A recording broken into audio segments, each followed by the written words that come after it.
Hai semuanya, welcome back to my YouTube channel. Jadi hari ini kita bakal bahas tentang pembebasan Irian Barat yang dilakukan oleh pemerintah Indonesia pada masa itu. Yang mana langsung aja kita ke pembahasannya. Jadi pembebasan Irian Barat yang dilakukan oleh pemerintah Indonesia itu ditempuh oleh dua jalur. Ada jalur diplomasi sama jalur konfrontasi bersenjata. Nah, berawal dari KMB. Jadi KMB itu di tahun 1949 itu menyatakan bahwasannya Indonesia itu sudah diakui oleh Belanda merdeka dan Indonesia nanti akan berbentuk Republik Indonesia Serikat. Habis itu Indonesia juga nanti sama Belanda itu sepakat masuk dalam ruang lingkup Uni Indonesia Belanda yang mana ketuanya itu sendiri adalah Ratu Belanda. Dan masalah pembebasan Irian Barat itu akan diselesaikan setahun setelah penyerahan kedaulatan yang diberikan Belanda kepada Indonesia gitu. Nah, setahun setelahnya di tahun 1950, tepatnya di Maret, itu Belanda sama Indonesia sudah buat kayak komite yang sebenarnya buat itu Indonesia. Komite tersebut intinya untuk bisa membahas masalah Irian Barat ini mau gimana. Tapi dalam komite tersebut nggak sampai kata sepakat. Sehingga pada akhirnya yang membuat Belanda itu malah dia tuh bikin wilayah Irian Barat itu dimasukkan ke dalam wilayah kerajaan Belanda gitu. Itu kan buat Indonesia marah, buat pemerintah Indonesia marah, sehingga di tahun 1953 di April itu Indonesia pembatalan misi militer Belanda. Nah, Indonesia selalu mikir upaya bagaimana menekan Belanda, yaitu dengan salah satunya dengan cara buat KAA. KAA itu adalah Konferensi Asia Afrika yang dilaksanakan di Bandung di 18 sampai 24 April tahun 1955 yang dipelopori oleh beberapa negara yang mana ada Pakistan, Burma, Sri Lanka dan juga Indonesia yang menyatakan penjajahan adalah sebagai bentuk kejahatan. Nah, salah satunya lagi Indonesia juga pernah menekan Belanda lewat PBB.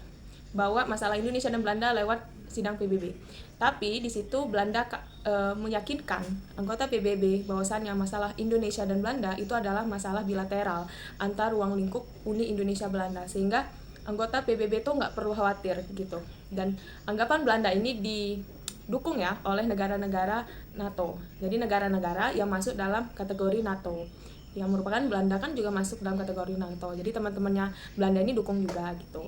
Nah, akhirnya ya udah ngambang.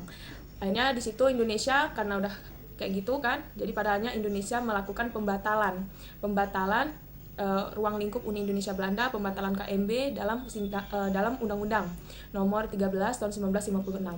Akhirnya Indonesia buat provinsi Irian Barat dengan ibu kota Sohasiu yang ada di Halmahera. Gubernur pertamanya adalah Sultan Tidore, namanya Zainal Abidin Shah. Nah, itu. Nah, yang kedua kita bakal bahas tentang konfrontasi bersenjata. Dalam konfrontasi bersenjata, usaha yang dilakukan adalah dengan Indonesia sama Belanda itu kan suasananya udah makin panas ya. Akhirnya banyak negara-negara tetangga itu yang ada Indonesia sama Belanda ngedesak PBB buat nyelesain masalah Indonesia sama Belanda. Akhirnya masalah Indonesia dan Belanda itu dimasukkan ke dalam agenda sidang umum PBB, yang mana PBB akhirnya menyelesaikan, yang dipimpin penyelesaiannya itu dipimpin sama sekjen. Sekjen itu adalah sekretaris jenderal, namanya UTAN. Habis itu UTAN itu meminta diplomat US bernama Ellwood Bunker buat menyelesaikan masalah antara Indonesia dan Belanda. Bunker itu menyelesaikannya dengan melakukan usul bagaimana Belanda nanti akan menyerahkan Irian Barat itu 2 tahun, dalam kurun waktu 2 tahun. Ya Indonesia ya tentu saja terima. Cuman Belanda nggak mau gitu. Nggak mau dia. Sehingga Belanda itu malah bikin negara boneka Papua. Sebenarnya negara Papua. Jadi negara Papua itu, Irian Barat itu dibikin sama Belanda itu negara Papua. Nah, Papua itu bahkan negara yang dibikinin sama Belanda itu udah ada lagunya, udah ada benderanya, dan bahkan udah ada militernya dengan mendatangkan kapal induk Karel Dorman. Ya Indonesia marah. Akhirnya Indonesia itu mengumumkan Trikora, Trikomandon Rakyat, bertepatan agresi militer 2 Belanda, hari ulang tahun yang ke-13, itu di 19 Desember tahun 1961.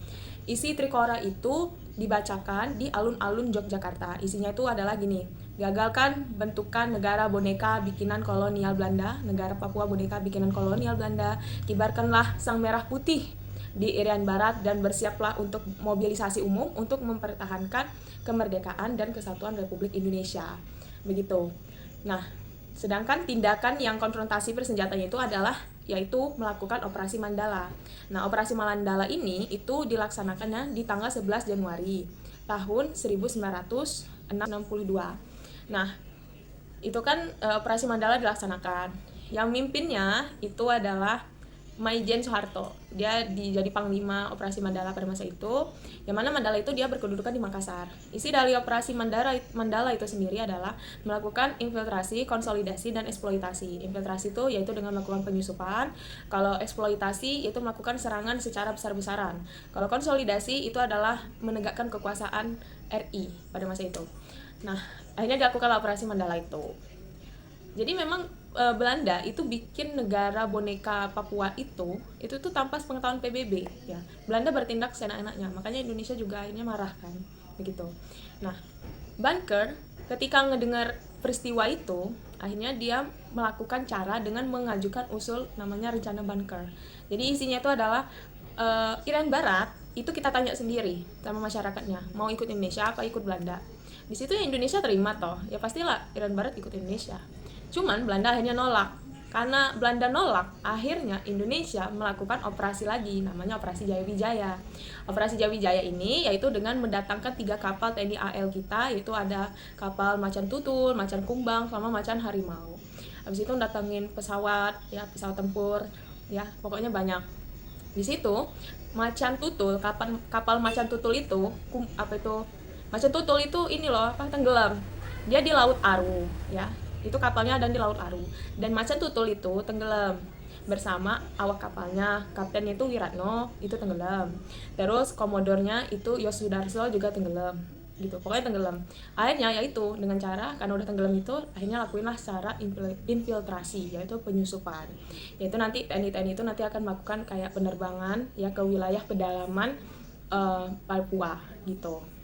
Nah, negara tetangga apalagi US melihat peristiwa tersebut, pada akhirnya mendesak Belanda untuk melakukan diplomasi ya. Akhirnya ini masalah Indonesia sama Belanda itu dibawa ke dalam sidang umum PBB, dilaksanakan di markas besar PBB yang ada di New York di tanggal 15 Agustus tahun 1962 gitu dilaksanakan. Nah, Indonesia itu diwakili Dr. Sumantrio, kalau misalnya Belanda itu diwakili Sturman sama Van Rojen. Nah, udah habis itu akhirnya lahirlah itu kesepakatan PPRA. Ya, PPRA itu penentuan pendapat rakyat. Nah, PPRA itu tuh di tahun 1969 dia tuh jadi penyelenggaraan PPRA itu ada 3 tahap dan itu disaksikan oleh Sekjen Duta Besar Ortiz James ya. Nanti hasil dari PPRA itu nanti dibawa oleh Sekjen itu ke PBB untuk dilaporkan gitu. Nah, jadi isi PPRA-nya apa sih? Isi PPRA itu ada 3 tahap. Tahap pertama di 24 Maret tahun 1969 itu kayak tata cara penyelenggaraan PPRA yang dilakukan kayak rapat ya dengan Dewan Kabupaten di Jayapura. Nah, itu tahap keduanya itu berakhir di Juni tahun 1969, itu kayak pemilihan anggota Dewan Pemusyawarahan PPRA. Dan itu berakhir di Juni kan tahun 1969. Dan tahap ketiga itu di 4 Juli tahun 1969 sampai Agustus tahun 1969. Itu kayak penyelenggaraan PPRA. Dan yaitu PPRA itu sudah selesai dan sudah diberi hasilnya itu sudah dikasih sama Sekjen itu, sehingga pada akhirnya kalian tahu kan ada namanya kayak monumen Mandala, itu ada di Makassar. Akhirnya ditetapkan jadi monumen nasional oleh pada masa kepemimpinan ini Presiden Soeharto itu di tanggal 21 Desember tahun 1995 sebagai bentuk dari perjuangan pembebasan Irian Barat. Selesai. Jadi maaf kalau misalnya salah-salah ngucapnya itu salah. Dan juga manusia guys. Jadi aku juga udah lama juga nggak bikin video. Jadi jangan lupa like, subscribe, and comment. See you next time my video.